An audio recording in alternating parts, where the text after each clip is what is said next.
Hello friends, मैं प्रवीण कुमार। मैं आप लोगों को स्टडी सिलेबस में स्वागत करता हूं। दोस्तों आज जो है मैं हेलो एल्केन्स और हेलो एरीन से मैं आप लोगों को लाया हूं ऑब्जेक्टिव। तो दोस्तों ये क्लास 12th में इससे जो है दोस्तों 4 या 5 नंबर जरूर टकरा जाएगा आप लोगों को। और दोस्तों मैं आप लोगों को बता देता हूँ कि अब जो है आप लोगों को 70 ऑब्जेक्टिव मिलेगा, जिसमें से 35 करके आना है। यदि दोस्तों मैं जितना भी ऑब्जेक्टिव बताया हूँ मैं लिंक में डिस्क्रिप्शन में मैं दे दूंगा, या प्ले लिस्ट पर आप लोग जा करके देख सकते हैं। चैप्टर वाइज मैं ये चैप्टर नंबर 10 है आप लोगों के लिए, ठीक है। टोटल आप लोगों को चैप्टर है 16, यानी कि 10 चैप्टर आज क्लियर होने जा रही है और 6 चैप्टर इसके बाद बचेगा। तो 6 चैप्टर का जो है आप लोगों को मैं लगातार अभी रेगुलर करा दूंगा। और आप लोग यदि पूरा देख लेते हैं मेरा ये 16 चैप्टर, तो समझ जाइए कि आप लोग 35 में 35 करके आइएगा। एक भी ऑब्जेक्टिव आप लोगों से नहीं छूटेगा, ठीक है, क्योंकि मैं ऐसा ही बताता हूँ। और दोस्तों आप लोगों को मैं एक और बात बताता हूँ, प्ले लिस्ट पर जा करके आप लोग बोर्ड मॉडल सेट करके दिया हुआ होगा, वो जो है दोस्तों प्रीवियस ईयर का क्वेश्चन है, ठीक है। तो प्रीवियस ईयर से भी क्वेश्चन पूछा जाएगा अब की बार, उसको भी आप लोग जा करके देख लीजिएगा समय निकाल करके। तो चलिए दोस्तों फटाफट हम लोग स्टार्ट कर देते हैं। 1 नंबर में कह रहा है अम्लीय जलांशन के दर का क्रम है। तो दोस्तों अम्लीय जलांशन के दर का क्रम होता है दोस्तों, सबसे पहले नंबर बात जान लीजिए कि आप लोग को यहाँ पर ध्यान दीजिएगा। यहाँ पर जो है आप लोग को दिया गया आंसर, यानी कि इसका आंसर उस तरफ है और यहाँ पर मैं बता रहा हूँ ये 2018 में पूछा है, ठीक है, ग्रुप ए का है। तो दोस्तों इसका आंसर जो हो जाएगा, देखिए सबसे ज़्यादा जलांशन ये इसका हो जाएगा, उसके बाद आप लोग का जलांशन इसका हो जाएगा और सबसे लास्ट में जलांशन इसका हो जाएगा। ऐसा कारण क्यों है? तो इसलिए है कि इसमें जो है हाइड्रोजन की संख्या इससे सटा हुआ है उसमें कम है, ठीक है, कम होने के कारण है। और इसमें जो है ध्यान दीजिएगा, और इसमें जो है एक मिथाइल ग्रुप जो है नहीं निकल करके ये लंबी श्रृंखला बनाया है, जबकि इसमें मिथाइल ग्रुप एक निकला हुआ है ऊपर से, यही कारण है। तो चलिए दोस्तों फटाफट स्टार्ट कर देते हैं। तो इसका हो जाएगा 1, 3 और 2, याद रखिएगा 1, 3, 2। अब इस तरफ देखिए ध्यान से कि सबसे अधिक हो गया 2 का, उसके बाद है 3 का और सबसे कम हो गया 1 का। अब आगे क्यों रहता है 2 नंबर क्वेश्चन कह रहा है एल्काइल हैलाइड सिर्फ NH2 जलांशन क्रिया अनुसरण करता है NH2। तो याद रखिएगा NH2 है तो ये एक पद में होगा, 2 वाला एक पद में और SN1 कह देगा तो ये 2 पद में होता है, तो याद रखिएगा। तो इसका हो जाएगा करेक्ट आंसर ये हो जाएगा।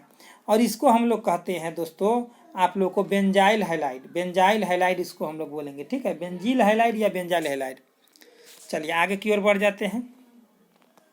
दिए गए अभिक्रिया दे दिया, इतना अभिक्रिया कर आई है, एक्स के जगह पर उत्पाद क्या बनेगा।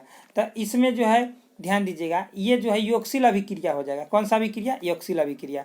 तो 1,2 डाई आयोडो ब्यूटेन। तो ध्यान से देखिएगा 1,2 डाई आयोडो ब्यूटेन, एक 1 पर आएगा और एक 2 पर आएगा, ठीक है, 1,2 डाई आयोडो ब्यूटेन पुनर्अभिक्रिया इसमें होगा ठीक है।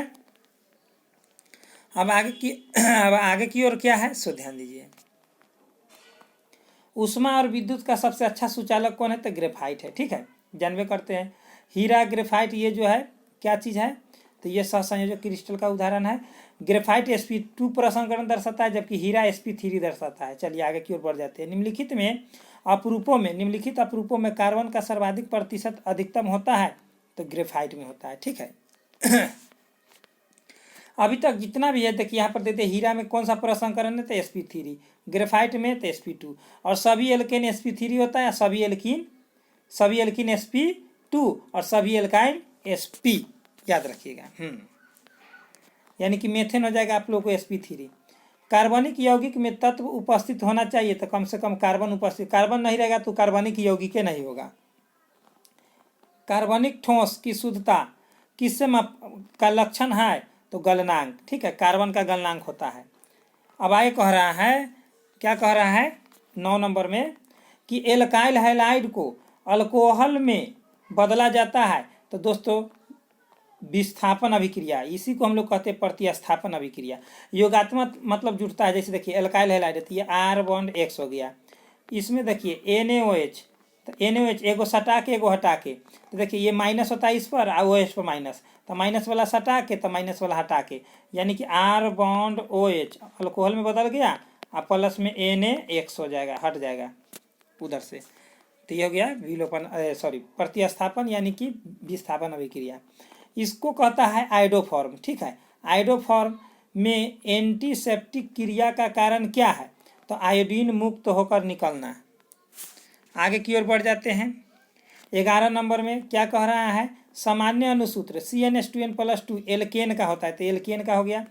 एल्कीन का यहाँ पर दिया है, तो देखिए सबसे पहले नंबर CnH2n +2 का है तो एल्केन, फिर CnH2n +1 का है तो एल्काइल, फिर कहे CnH2n तो एल्कीन और CnH2n -2 का है तो एल्काइन। याद रखिएगा चारों फार्मूला, एल्केन का +2, एल्काइल का +1, और न रहे प्लस न रहे माइनस तो एल्कीन, और -2 रहे तो एल्काइन। यानी कि ये एल्कीन और एल्काइन असंतृप्त होता है, एल्केन और एल्काइल संतृप्त होता है। चलिए आगे की ओर बढ़ जाते हैं।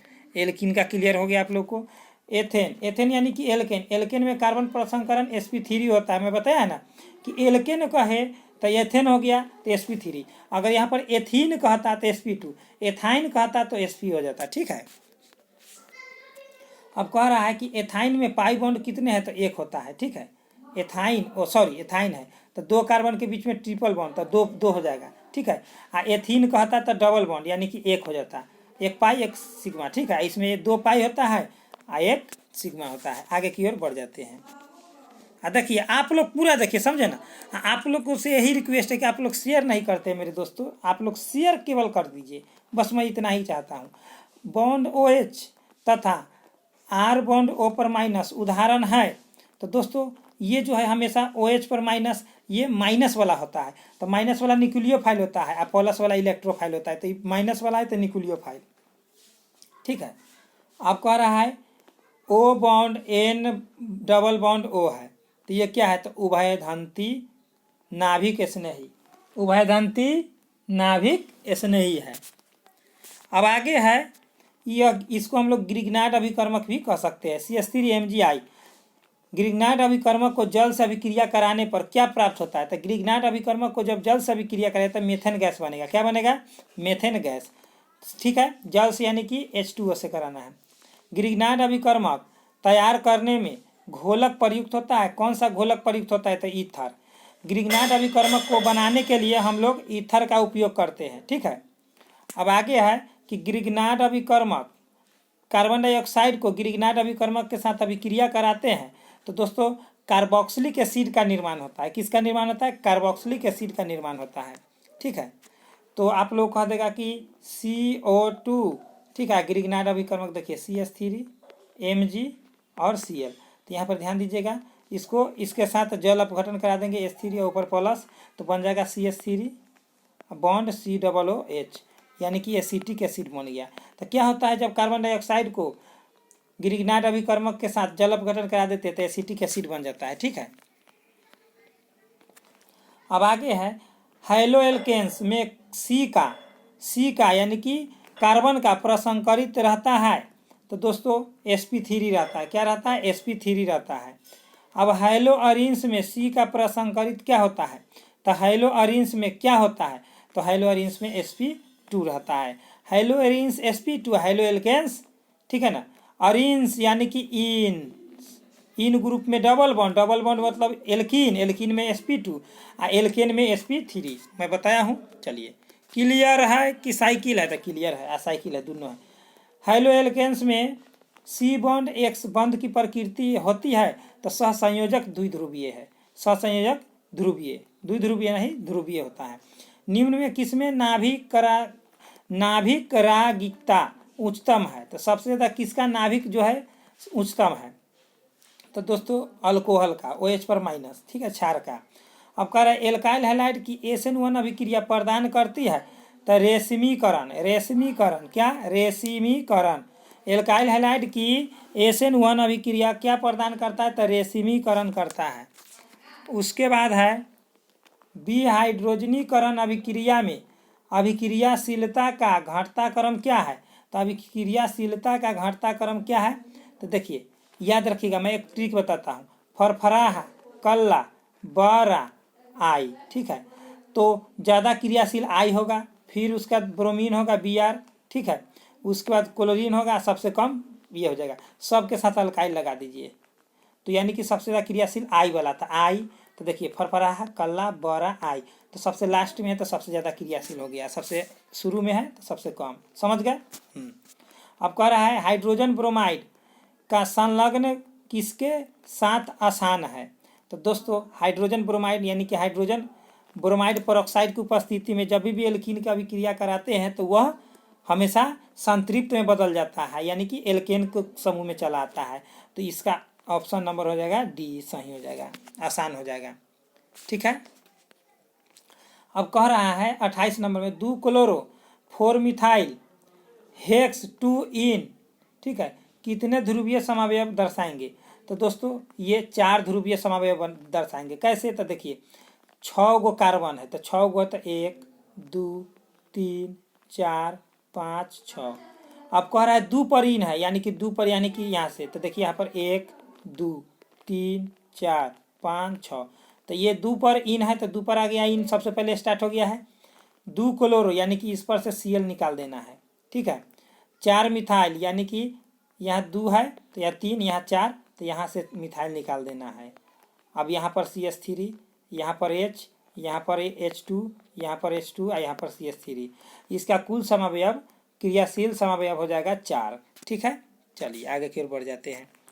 अब आगे कह रहा है कि बेंजीन के क्लोरीकरण करने में क्रियाशील अवयव है, तो बेंजीन के क्लोरीकरण करेंगे तो कौन सा हो जाएगा? Cl पर प्लस, ठीक है। आगे की ओर बढ़ जाते हैं।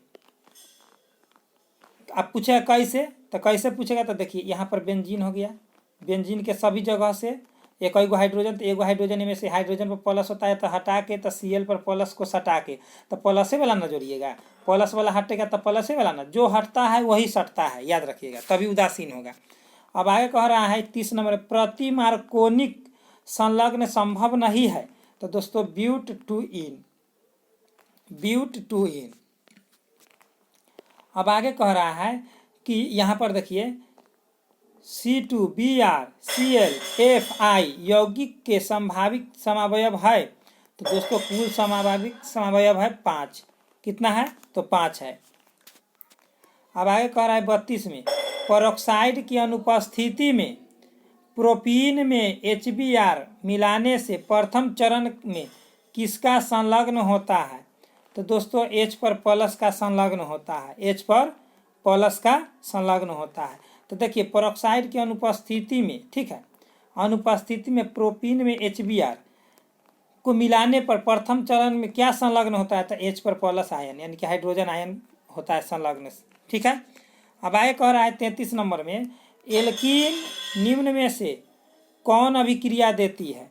तो दोस्तों एल्कीन जो है योगात्मक और प्रतिस्थापन दोनों अभिक्रिया देती है, लेकिन मुख्य रूप से याद रखिएगा योगात्मक, ठीक है। चलिए आगे की ओर बढ़ जाते हैं। और दोस्तों यदि आप लोग नए हैं तो इसको सब्सक्राइब करके बेल आइकन जरूर प्रेस कर दीजिए, क्योंकि मैं जो हूँ ऐसा ही क्वेश्चन बार बार लाते रहता हूँ, इसी प्रकार से मैं समझाते रहता हूँ। कार्बन की संयोजकता कितना है? तो 4 है। कैसे पकड़िएगा? तो HONC पूरा ट्रिक। हाइड्रोजन के कितना भी घुमा करके पूछ दिया है कि H2O में हाइड्रोजन की संयोजकता, तो 1 के कहेगा, H2O में ऑक्सीजन का संयोजकता तो 2 है, कहेगा अमोनिया में नाइट्रोजन की संयोजकता तो 3 है, मीथेन में कार्बन की संयोजकता तो 4 है। यहाँ पर डायरेक्ट पूछा है कार्बन की तो ये 4, नाइट्रोजन की तो 3, ऑक्सीजन के तो 2, हाइड्रोजन के तो 1। हॉन्क याद रखिए, HONC हॉन्क, 1 2 3 4, यही संयोजकता होता है। तो कार्बन की 4 संयोजकता। ट्रिक याद रखिए, कह रहा है कार्बन कार्बन यानी कि कार्बन कार्बन एकल बंध हुआ ना, ये इसमें कितना बंध होता है? तो 1.54 एंगस्ट्रम, 1.54, 1 एंगस्ट्रम बराबर होता है 10 के पावर -8 सेंटीमीटर, और जबकि मीटर में हो जाएगा 10 के पावर -10 मीटर, ठीक है। चलिए आगे की ओर। आगे कह रहा है कि ग्रिग्नार्ड प्रतिकारक बनाने के लिए ईथर में मैग्नीशियम डालकर किसके साथ प्रतिक्रिया कराया जाता है? तो दोस्तों इथाइल क्लोराइड के साथ, इथाइल क्लोराइड या क्लोरोइथेन के साथ, ठीक है। ग्रिग्नार्ड प्रतिकारक बनाने के लिए ईथर में मैग्नीशियम डालकर किससे अभिक्रिया कराएंगे, तो इथाइल क्लोराइड के साथ। ठीक है, अब आगे कह रहा है मेरे दोस्तों, पूरा आप लास्ट में आ गए हैं। यदि आप लोगों को अच्छा लगा हो तो एक लाइक तो बनता है, और जो करना है सो आप करबे कीजिए। देखिए, सबसे स्थिर कार्बोनियम यौगिक कौन सा है, तो सबसे स्थिर कार्बोनियम यौगिक दोस्तों 3 डिग्री होता है। ठीक है, 3 डिग्री है, ये 3 डिग्री कार्बोनियम आयन है। तो इसको सजाइएगा तो 1 2 3, यहाँ पर भी CH3, यहाँ पर भी CH3, यहाँ पर भी CH3, और यहाँ पर प्लस। 3 डिग्री कार्बोनियम आयन सबसे अस्थायी होता है।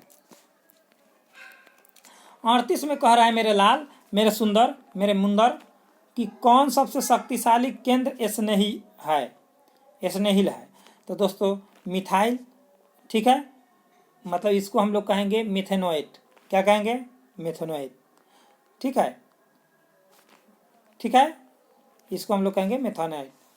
तो दोस्तों आप लोगों को ये कैसा लगा, अच्छा लगा या खराब लगा, कि निम्न लगा, कि बहुत अच्छा लगा, जरूर कमेंट बॉक्स में कमेंट कीजिएगा।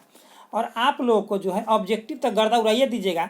और सब देखिए, मैं डिस्क्रिप्शन आप लोग चेक करके ही जाइएगा। ठीक है, तो चलिए दोस्तों, आप लोग समझ ही गए हैं कितना अच्छा लगा नहीं लगा, डिस्क्रिप्शन लेकिन चेक करके ही जाइएगा। तो चलिए दोस्तों, बेस्ट ऑफ लक, जय हिंद जय भारत।